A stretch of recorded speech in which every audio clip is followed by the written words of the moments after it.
Welcome to another edition of Expanding Mind. I'm your host, Erik Davis, continuing our conversations about the cultures of consciousness. It's fun times for me over here. My book, High Weirdness, is just starting to see physical reality. I've had a few copies sent my way, and they've gone the way of early copies. But the book should be in the stores by the end of the month, and I'll be doing a lot of events around that, a lot of podcasts, and I'll be doing some future podcasts on expanding mind on some of the themes in the book. We'll be talking with folks about Terence McKenna, Robert Allentown Wilson, and Philip K. Dick in some podcasts coming up over the next couple of months. I'll also be doing a lot of traveling, so if you want to see if I'm doing an event in your area, please check out techgnosis.com, techgnosis.com, and look under the events page, and I'll be mentioning things on this show here. Just to mention a few events coming up in the Bay Area this weekend.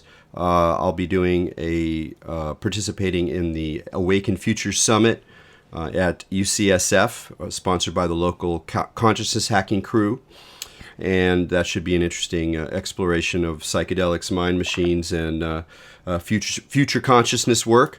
And at the end of the month, I'll be part of Queering Psychedelics, another gathering here in San Francisco, sponsored by the Shakruna and Bia Labachi, who we've had on the show before. And I'll be talking about the history of queer psychedelic counterculture, and that should be a very interesting conference, the first one of its kind, and it's the right place to do it. So check that out and other things on the podcast. And then, as always, if you're a regular listener and you like this show, please consider spreading the word, writing a review, posting to Apple, Mac, iTunes, whatever. It's always helpful to have some feedback there, and it's really one of the best ways to get the word out about the show. And even though I try not to be craven about quantifying likes, which is a sickness of our age and really unhelpful in many ways, I nonetheless like the sense, as we all do, that things are sort of progressing, word is spreading, momentum is building. So please help me continue to manifest this show by bringing in some fresh listeners, which always makes it a more fun operation. So, as you know, one of the topics of my new book, High Weirdness, is weirdness, and what exactly weirdness is, and how do we think about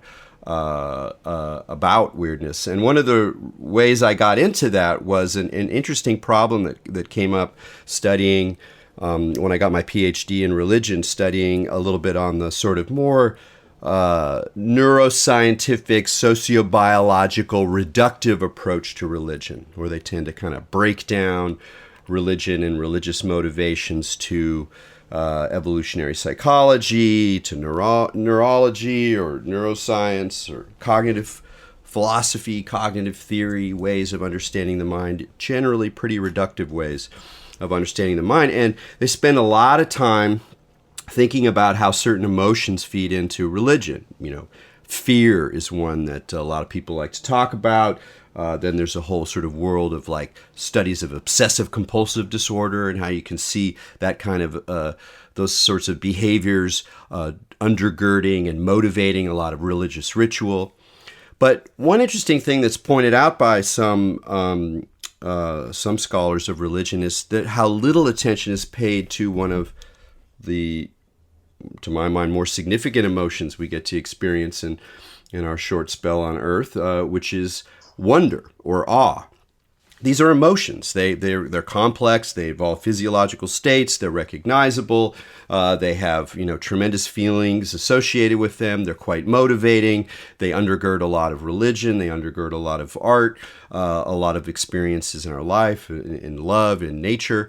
And yet there's often a very little paid attention to them from this cognitivist perspective, because it's sort of elusive. It's not really exactly clear what these things are for. Like, what exactly does the caveman need wonder for? Fear makes sense. Desire makes sense. But wonder is a little bit more curious, and so that might have been one of the reasons that people have paid less attention to it.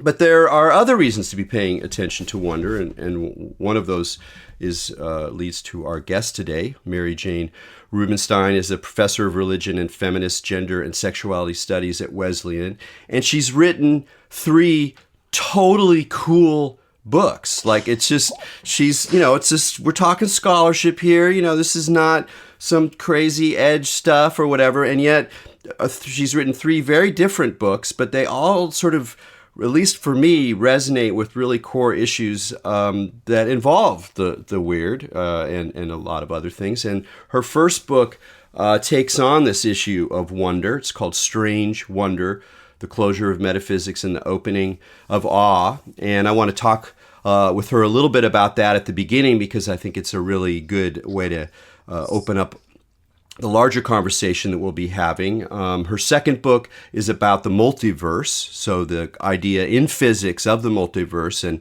how do we think about this in terms of the long arc of stories of cosmology, of the narratives of the cosmos that we find in religion, what's threatening about the multiverse, what's liberating about the multiverse, how do we understand these physics concepts within this larger kind of arc of human storytelling. It's called Worlds Without End. And her most recent book is called Pantheologies, Gods, Worlds, Monsters. And it resonates in a number of ways with things that we talk about on the show, particularly issues of the new animism, of how to think multiplicity, how to think pluralism. One of the approaches of this show is trying to be kind of radically pluralist in my approach to experience, to philosophy, to other people, to thinking about how we think about reality as not so much a singular world through which we must make our way through our individual perspectives, but something that may, in some essential way, be multiple, which is a liberating and terrifying thought in about equal measure. That kind of pluralism is very much a part of what I'm doing with High Weirdness. I'm very much a William Jamesian, and I was pleased that that Mary-Jane talks about James in Pantheologies and really pushes him beyond where he was comfortable going. So he kind of laid out a possibility of a sort of pluralist, almost polytheistic way of embracing a pantheist possibility, not leaving the concept of God in the dust, but also kind of quavered a little bit before the multiplicity and the kind of richness that view can suggest. So I was very pleased to read all this marvelous stuff, but I still wanted to welcome Mary-Jane onto the show, of course. Thanks for being with us on Expanding Mind. Thank you so much for the invitation. This is thrilling. Great, and I do want to start with wonder because, I can't. It feels maybe intuitively that part of your whole project started with wonder, with both thinking about what it means, but also dipping your toes in it, because in some sense, I don't see how you could have found your way through all these fascinating concepts while remaining, deeply rigorous. At the same time, there's this sense of a kind of frustration with the limitations of doing philosophy in a conventional way, in a purely historical sense, or in working always within systems of thought, systems of concepts, understanding how they develop. That there's some underlying sort of opening that wonder seems to have allowed you to enter into your own thinking. So, just as a way of talking a little bit about your book, but hopefully also about your own motivations and how you kind of came to these questions, is what is the relationship between wonder and the act of philosophizing, the work of philosophy, as you lay it out? Right. Thank you. In a word, it's parasital, I think. Wonder is said to be the, I guess we'd now call it affect, right? But not many people who have written about wonder in the philosophical traditions had that at least hip vocabulary to talk about it. Wonder is said to be like the mood or the emotion or now the affect that gets philosophy going. And yet it seems to me that most sort of mainline Western philosophy does everything that it can to distance itself as far as possible from the unknowing of wonder, the vulnerability that it puts the human subject in, even the threat that it poses to the integrity of the subject itself. So it's basically this this parent that philosophy keeps trying to kill, sort of names and then tries to destroy at the same time. Briefly, that's how I would describe it. Yeah, and we find it right at the beginning of things, so to speak, with Socrates. And one of the things that interested me is not that there was an important relationship between wonder and philosophy, but that at least in the way that Socrates presents the problem, it's the origin or the beginning or the first move. It is what motivates the philosophical enterprise. So that sense of being a spark or a beginning of things. And what exactly is the character of wonder, at least in Socrates' language? What kind of is associated with that affect? Right. So here to get a little more specific, I think there are two. I do think there's a kind of bifurcation at the outset of the Western tradition in styles of wonder and locations of it. So for Socrates, for example, wonder does come at the beginning of a philosophical inquiry, certainly, as a kind of initial destabilization that makes you want to keep thinking.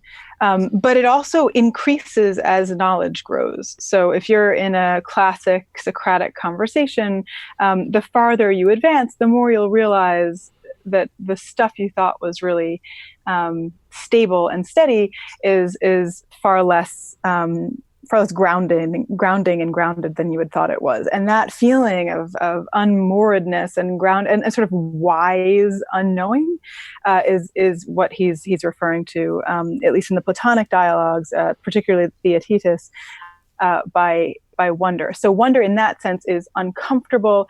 It's related to fear, to a little bit of nausea, to queasiness. It's amazement, but also a sort of frightened amazement. So not just a kind of placid, excited happiness about things or anything like that. In the Aristotelian mode, and of course this comes right on the heels of Plato, wonder becomes really confined to the beginning of philosophy. And it's this brief discomfort that makes you want to know more. And then the moment you end up knowing more, you shut that wonder down. And then you use a little more wonder to learn something more complicated, and then you shut that wonder down. So there, in the Aristotelian register, it's really just this sort of initial spark, but it's not what we're aiming for. For Socrates, it's what we're aiming for. We want this kind of creative, unknowing form of wisdom. Yeah, that's fascinating. It makes me think about the contemporary discourse, which you find both in the academy and increasingly outside, and generally in a very refreshing way, which has to do with reconceiving philosophy as a practice, as a way of living. And we can talk about it in terms of Pierre Hadot within philosophy. A new way of understanding, especially ancient philosophy, is to go, look, these guys weren't just thinking it. They were always motivated by the question of how to live, and how thinking serves the question of how to live, and how the practices of life serve thinking. And to me, that seems like one of the fresher impulses in contemporary philosophy, and you see it in popular writings as well, is this sort of grappling with philosophy as a way of living. And it seems to me that this question of wonder really lies at the heart of it, that in order to really be practicing philosophy, at least in this more Platonic Socratic mode, as opposed to the Aristotelian, that part of what you're doing is moving into those spaces of discomfort, of the precisely where you thought you might these ideas might take you away from. You thought, well, finally we're going to get some clear ideas. These clear ideas are going to help motivate our thinking, motivate our action in the world. And yet, the more I sit with them, the more I realize that they're fringed and even composed to some degree of this sense of vertiginous not knowing. And that to really practice then is to invite those feelings and to work with those feelings. Right. But this isn't what happens mostly. You mean in the sort of long run of Western philosophy? Exactly. Right. And then and there we can see the complicity of the long run of Western philosophy with certainly the Industrial Revolution, with the fusing of science and a particular kind of technology, which is aiming for a particularly instrumentalizing kind of knowledge that doesn't really have much time for uncertainty or vertiginousness. Vertigo. Yeah. That's a noun. Vertigo is a noun. It reminds me of something we talked recently on the show about. We've had talked to a couple quantum physics folks, and that even in the history of physics, you can see that the first generation of quantum physics thinkers who were very interested in philosophical questions seemed to be, like, bring it on, bring on the wonder, bring on the confusion, bring on the vertigo that seems to be implied in these ways of thinking. And that even though none of those problems or conundrums were solved, they remained absolutely essential to the conceptual framework and questions around quantum physics. That following that first generation, you have this whole long generation through World War II in the 50s and the 1960s, where the whole thing was shut up and calculate. It was just like, we don't need to think about those things. We can just make electronics work. Don't ask those questions. You're not going to get a degree if you ask those questions. Just make it work. And it's almost like a quintessence of this process that you describe of kind of suppressing the wonder in order to get the job done of modern industry and capitalism. Right. In order to get our cell phones working, in order to get satellite technologies moving, you absolutely have to stop paying attention to those questions of how it can possibly be working. Richard Feynman has a famous lecture in which he says, don't ask, how can this be the case with respect to the quantum? You will never know. Just think of nature as a sort of intriguing, delightful thing. She's entrancing. And if you can think of her as entrancing, then you won't be so bothered by her, and you'll be able just to figure out how she works and, get your job done. And as David Kaiser says, right, shut up and calculate. This is absolutely what, and in this sense, I think contemporary physics takes on the mantle of sort of 17th century philosophy, and really frees philosophy in the mid 20th century to start asking again these big sort of opening, ungrounding questions, because the physicists now are doing this instrumentalizing stuff a lot better than philosophers have ever been able to do it.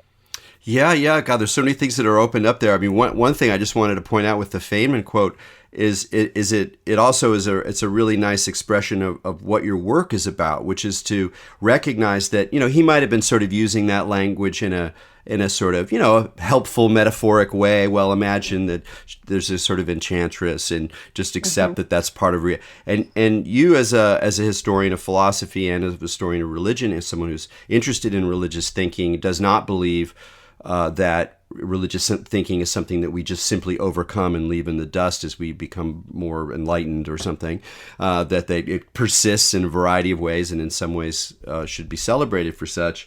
That you see in all of that a way of thinking, a way of relating to nature that has a distinct theological dimension to it, which is what you're looking at in Pantheologies, this possibility that nature, the material world, matter in its most basic, concrete sense, can itself be understood through a religious or sacred lens. And this is a very powerful idea, and a very terrifying one to some of these traditions that you've outlined, especially in terms of the suppression of wonder. So, is there a connection between your interest in pantheism, this idea of a sacred material cosmos, and the questions of wonder that you had brought up in the earlier book?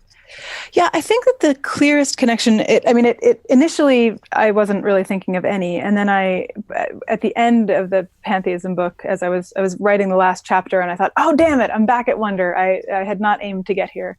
But it kind of surprised me. I think the clearest connection can be seen in the figure, for me at least, can be seen in the figure of Albert Einstein. And this gets at some of what you were saying earlier about the first generation of quantum physicists.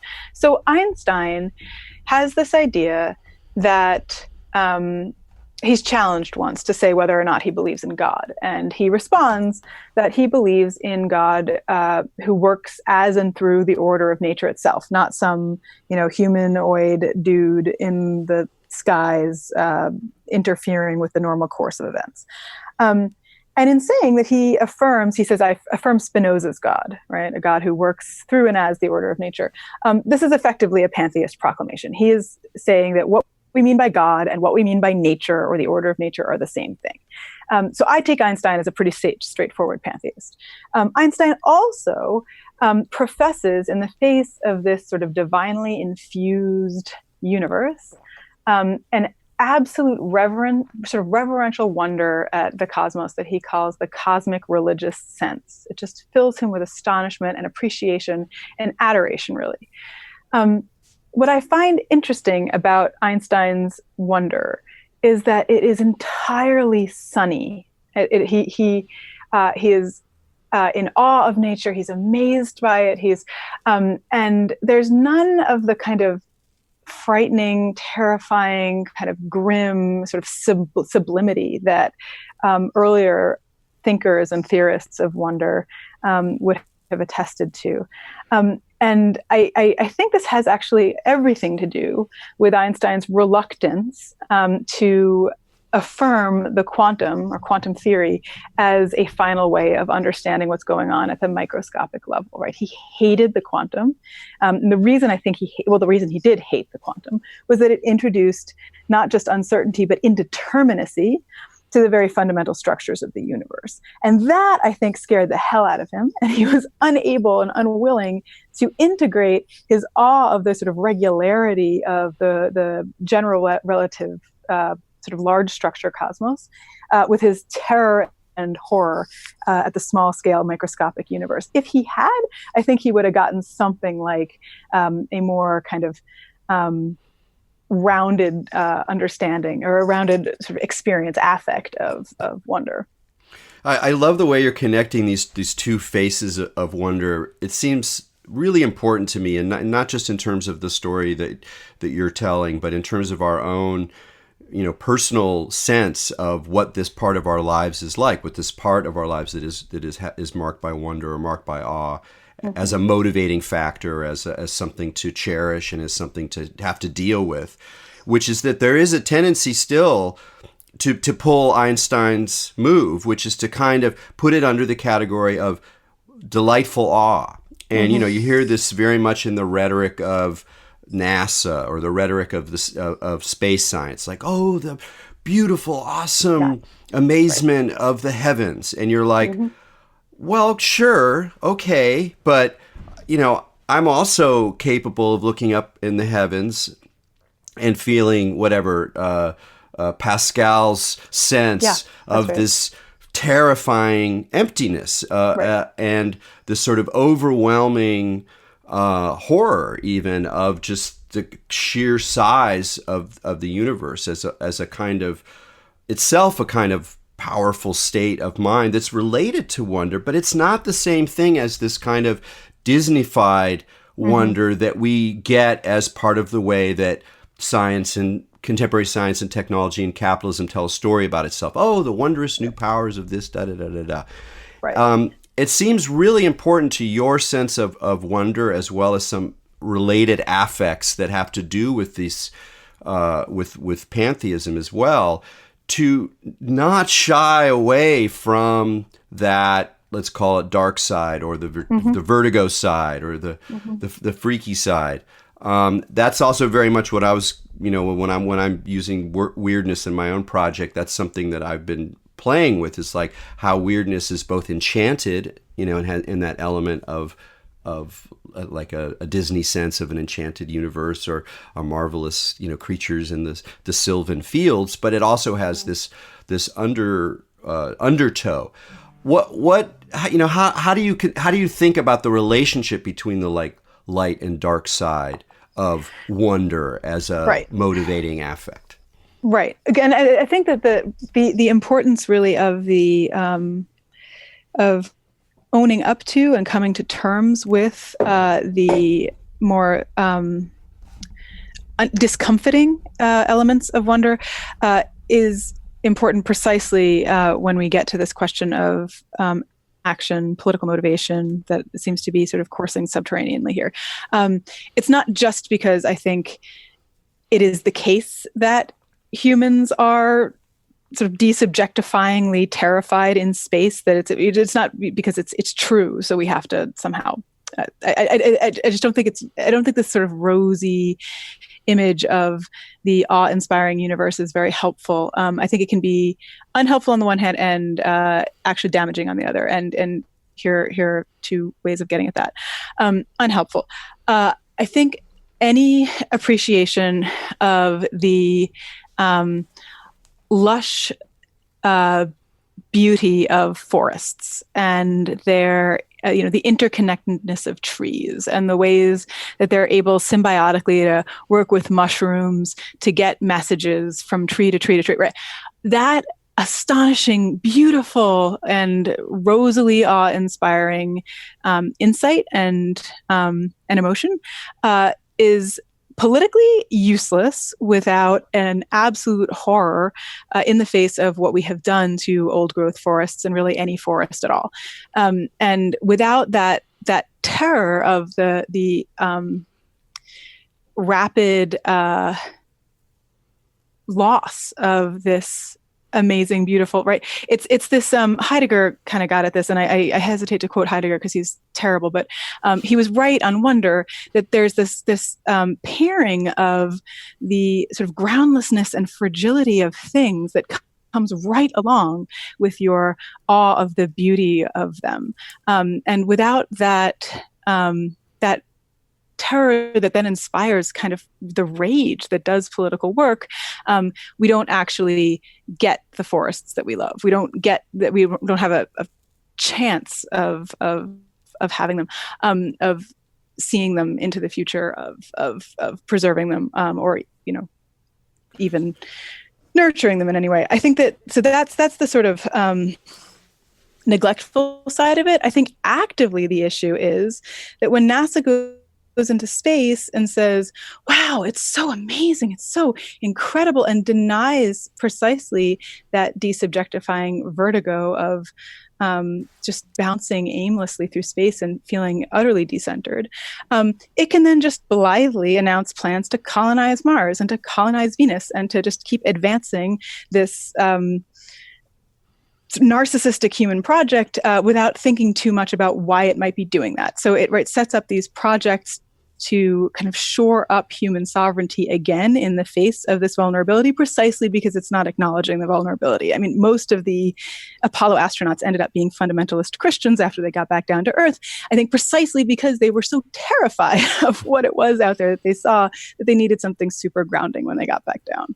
Yeah, that's really interesting, and it does seem to be turning on this issue of vulnerability, because of course if you think about let's say a more disturbing or discomforting parts of nature, let's say, a lot of it has to do with the way in which it's just foregrounding our own fragility or our own mortality. So, there's not a lot of us that just like truly love like maggots writhing in a corpse. It's, it's kind of amazing, and it's certainly wonderful in the sort of etymological sense, but it's it's a bit much. And right. Well, what's going on there? It's because we can't hide at that point we can't hide in even the way that our more exalted feelings of wonder have an implication of immortality or an implication of some sort of, larger framework that we're a part of. Instead, we're like confronted with the reality of our decaying bodies.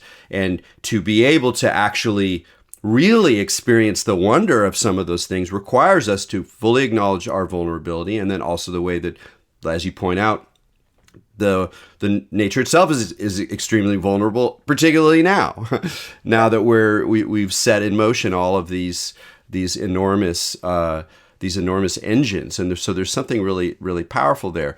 But I wanted to get back to Heidegger because there was one question I had about wonder that I was really happy to see how you dealt with it, because it comes up a lot, particularly as someone who's interested in esotericism and the occult and paganism and in enchanted modern worldviews with all of their definitely problematic aspects. One thing that you just keep coming up against, if you're sort of interested in these currents, is a sort of intellectual position that says, look, wonder, the amazement of nature, the attraction of the unknown, the sort of edges of the irrational, it's just fundamentally dangerous. It feeds into reactionary points of view, and it must be extirpated from any kind of real intellectual and political engagement with our contemporary moment. And you approach this question specifically by looking at Heidegger and Hannah Arendt's critique of Heidegger, in the sense that part of what we can say, part of one way to explain how he was able to embrace National Socialism was that he sort of got the wonder thing wrong. And for Arendt, as you describe it, she's like, look, he stopped philosophizing. He stayed in wonder when he should have been philosophizing. Right. So talk about that a little bit more, and the way in which you respond to that claim, because I think it's really important the way that you respond to it. Yeah, thanks for this. My sense is that, so Arendt is writing basically like a long toast for Heidegger's 80th birthday, and she's trying to stay in relation to him even after his disastrous commitment to National Socialism and his having alienated nearly everybody he had known. And what she says is, look, those of us who want to follow great teachers often find ourselves frustrated to see them making such absurd political decisions. And she uses the example of Thales, the ancient philosopher, who was apparently so entranced with the stars above him that he fell into a well at his feet, right? And this is the image of the philosopher. He's just, his head is in the clouds, so he falls into a well. And she says Heidegger is just like a modern day Thales. He was so lost in wonder that he failed to see what was right in front of him, which is to say the particularly anti-Jewish danger of National Socialism. So wonder, she says, is the problem. He got stuck in wonder. What he should have done was to use his wonder more instrumentally in, say, an Aristotelian fashion, in a Cartesian fashion. Descartes has a whole remedy for wonder. Basically, you take little doses of it, and then you let it go as you've attained knowledge.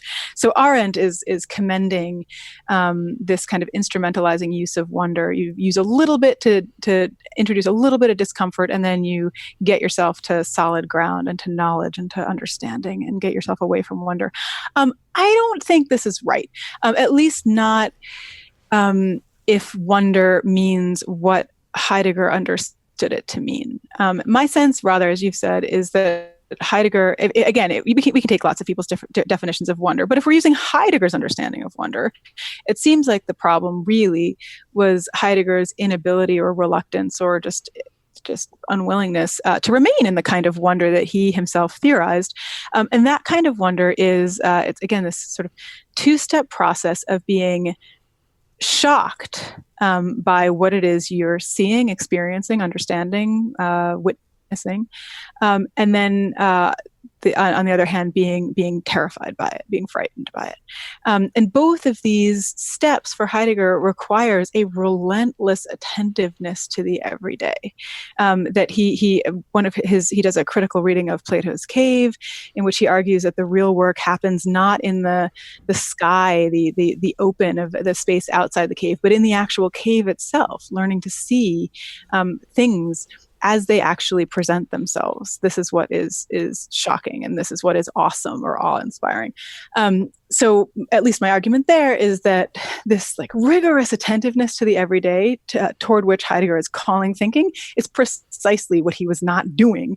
Not, for example, seeing the burned out storefronts, Kristallnacht, the Jewish professors being kicked out of universities, people being shipped away on train, like that. Those were very clear signs that a rigorous attentiveness to the everyday, which is presumably built into Heidegger's understanding of wonder, should have prevented him from. I think that he rather got himself into this completely deracinated notion of some coming metaphysical revolution, right? He had some sort of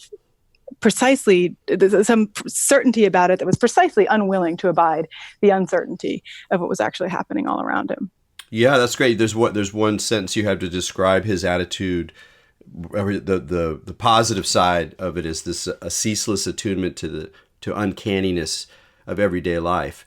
And I was thinking about this tension between Arendt and Heidegger, or your reading of Heidegger on this one, in terms of our own contemporary condition. It's like looking at how people are handling the unfolding crisis or disaster.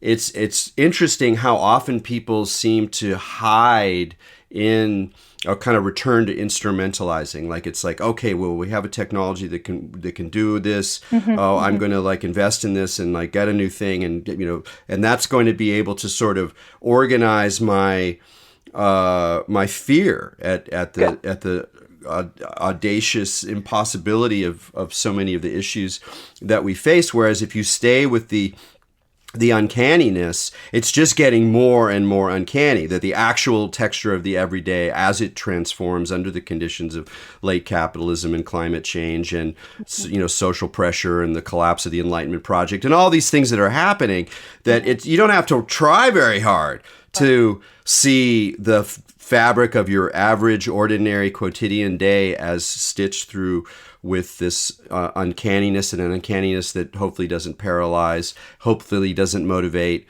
a return to sort of nationalist fantasies of breakthrough or cosmic revolutions, but instead does what Donna Haraway talks about, of just staying with the trouble of just getting closer to that texture. So it seems like a very important tension, and I'm tired of watching and hearing intellectuals kind of replay Arendt's move as a solution when it actually looks like what some critics call solutionism, like a sort of way that contemporary technological culture sort of offers solutions for problems that it creates, as a kind of almost like weird feedback loop that avoids the affect reckoning with the situation that we're in.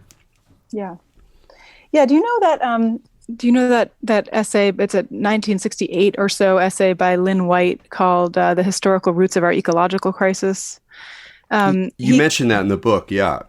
Yeah, he claims in that piece that the problem with that the historical roots of the ecological crisis are our understanding of the earth as something that is there for us and that offers up resources to us. And he understands this to be a product of a sort of collaboration of Christianity and early technoscience.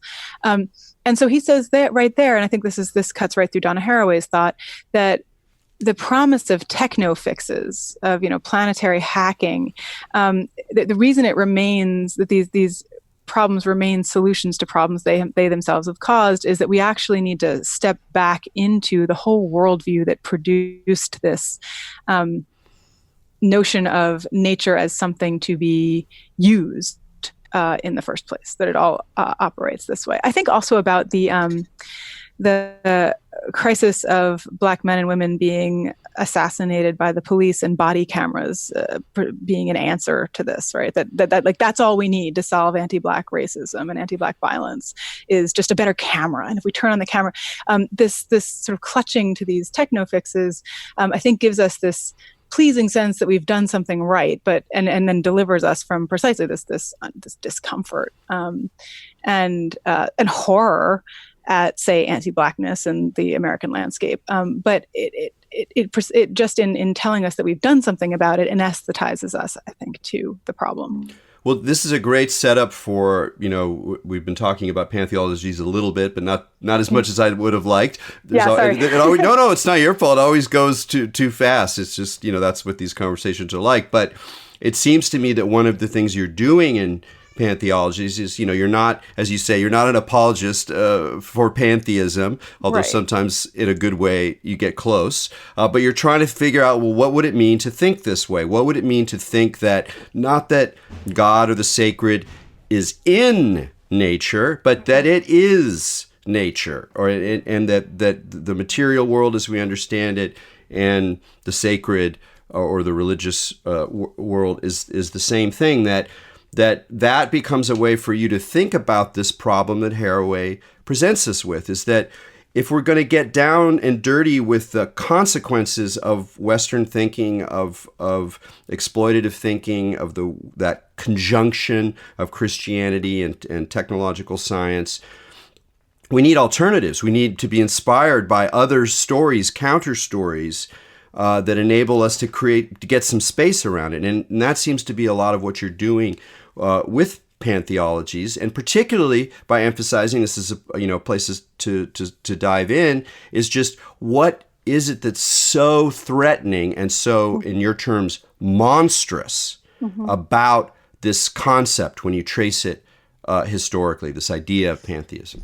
Right. So the idea of the term pantheism is a Western term. It's invented by a French intellectual in the late 17th century to refer to the work of Spinoza and some other people. So it's a Western term, but it's a Western term of almost exclusive derision. It's a word that people use when they want to make fun of somebody else's position. The position is something like what we mean by God is what we mean by world, whether this earth or the entire universe, but that God and world are the same thing. That's what God is. God means world, right?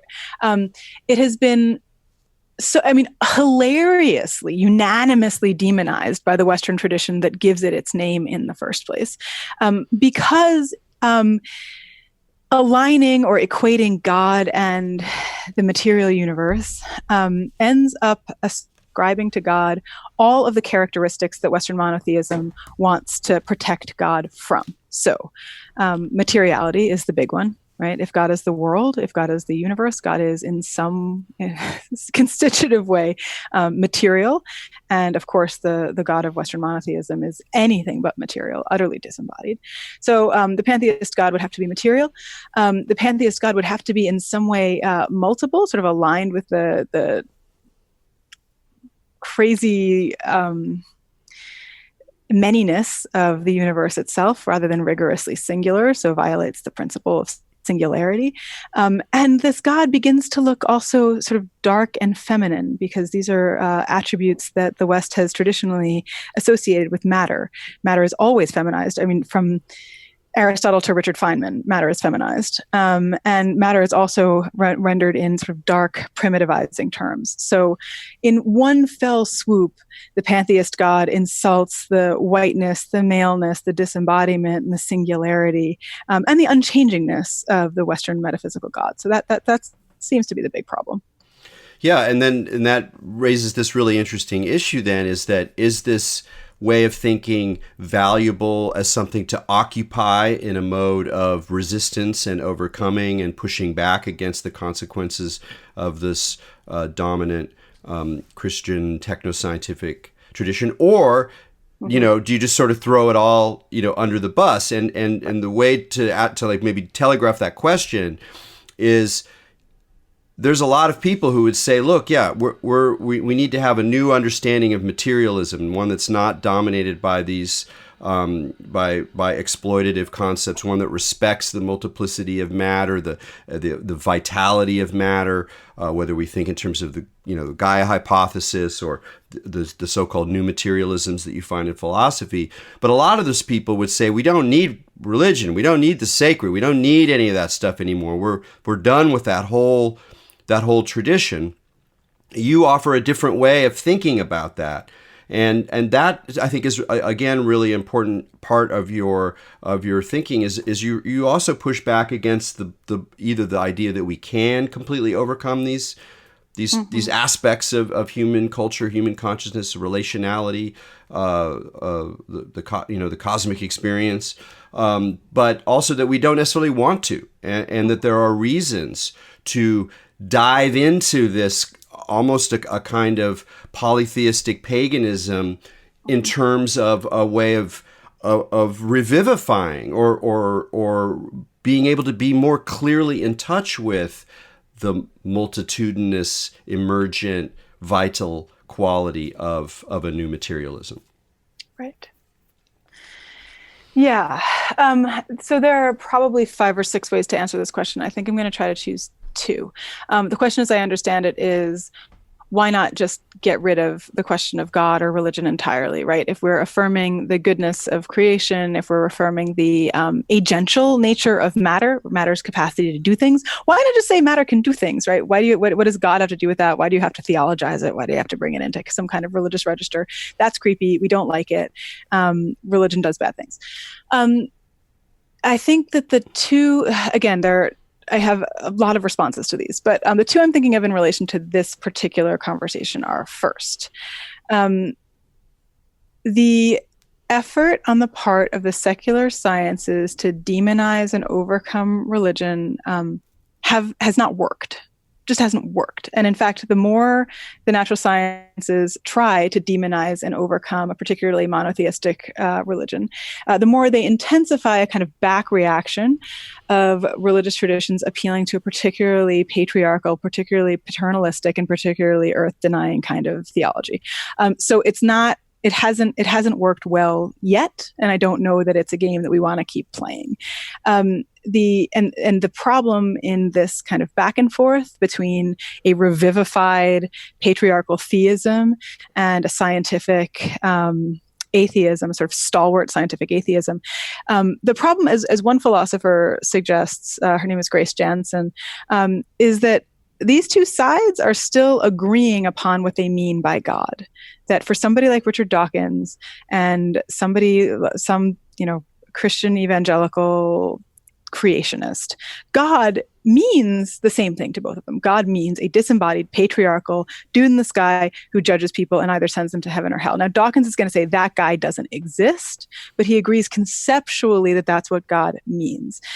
What I want to suggest, along with this other philosopher who sort of paved this ground in the late 90s and then nobody listened to her because everybody hates pantheism, is that it might be a better idea, rather than just arguing about whether or not this God exists, just to change our understanding of what God means. And we don't have to change our understanding of what God means by just sort of making up some idea. We could rather look at some of the traditions that Western monotheism has, unsettled, bowled over, sort of concreted over in its effort to take over the whole world. Some of these are polytheistic traditions. Some of these are animist traditions, which have different understandings of what we in the West call divinity, and maybe try to learn from those traditions rather than asserting, as the West has done since the 17th century, that ultimately we're all going to grow up and be rational atheists. Yeah, that's really wonderfully said. And again, one of the things I was most excited about your book is the way that you helped you sort of nurtured the connections that were already implicit between some of these new materialisms, new ways of thinking about matter, of the agential quality of things in our world, that they're everything's sort of pitching in to make reality happen in this kind of multitudinous way. The connections between new materialism and animism or indigenous worldviews.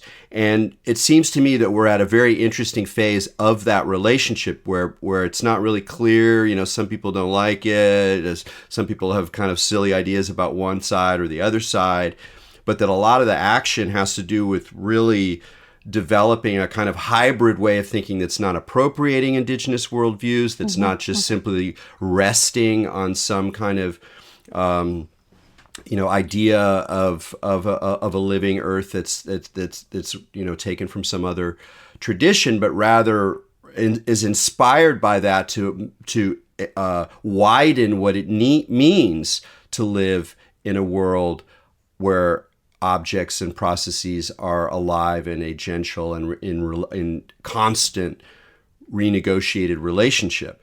That actually helps us modify and find our way into that. But as you point out, there's also still resistance on that end too. Like some of the new materialists, they just talk about science. They don't want to talk about indigeneity. And on the other side, you have indigenous thinkers who quite rightly are very resistant to people kind of moving in and being like, oh, hey, these are great ideas. Let's all use them.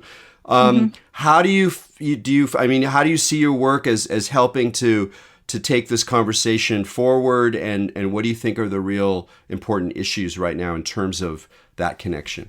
I think the most important and most difficult and perhaps most counterintuitive move that we need to keep making is to remember that worldviews are different from one another.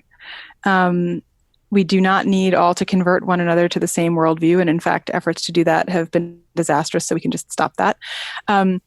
But also, they're not inscrutable to one another, right? We can have different worldviews or different worlds even, and even find ways to communicate across and through those worlds.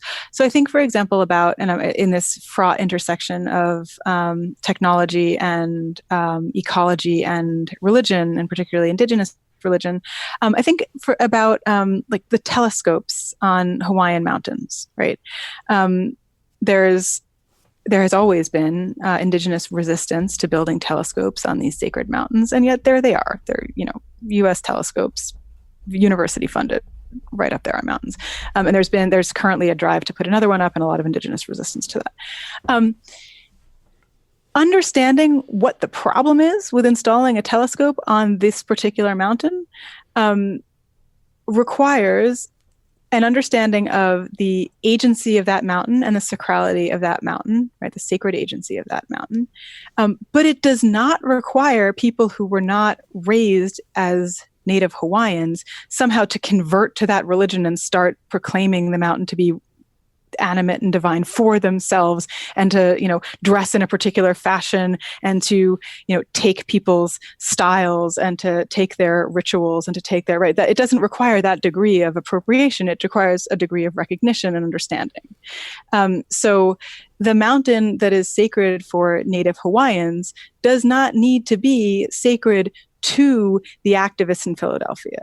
It just needs to be intelligible as sacred to the activist in Philadelphia. Does that distinction make sense?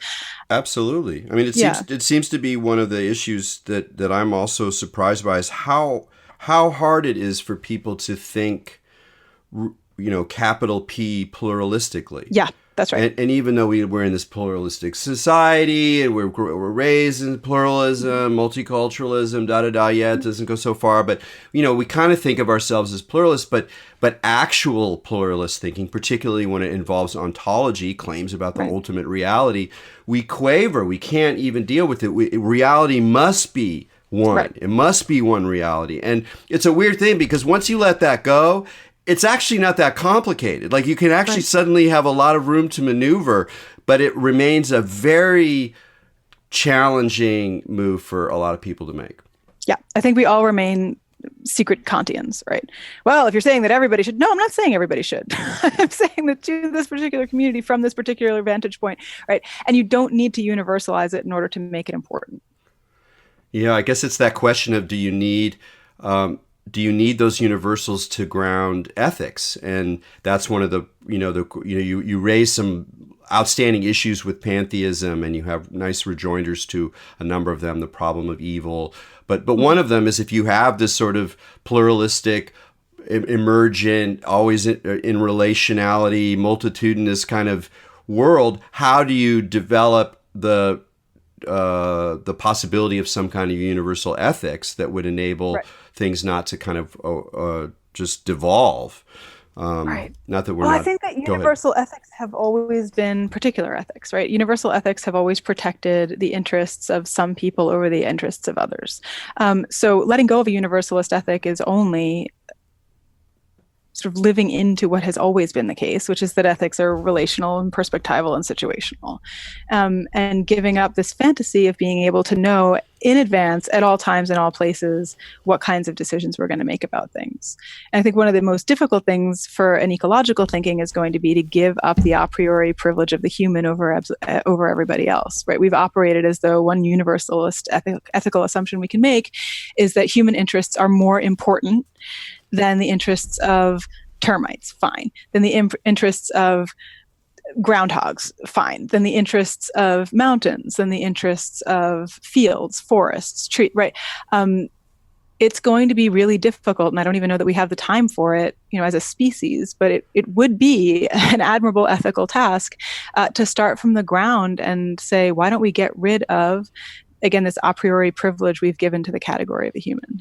Well, one interesting place that we're seeing that, and this ties around to something we talked about earlier, is our attitudes about the world out, off planet.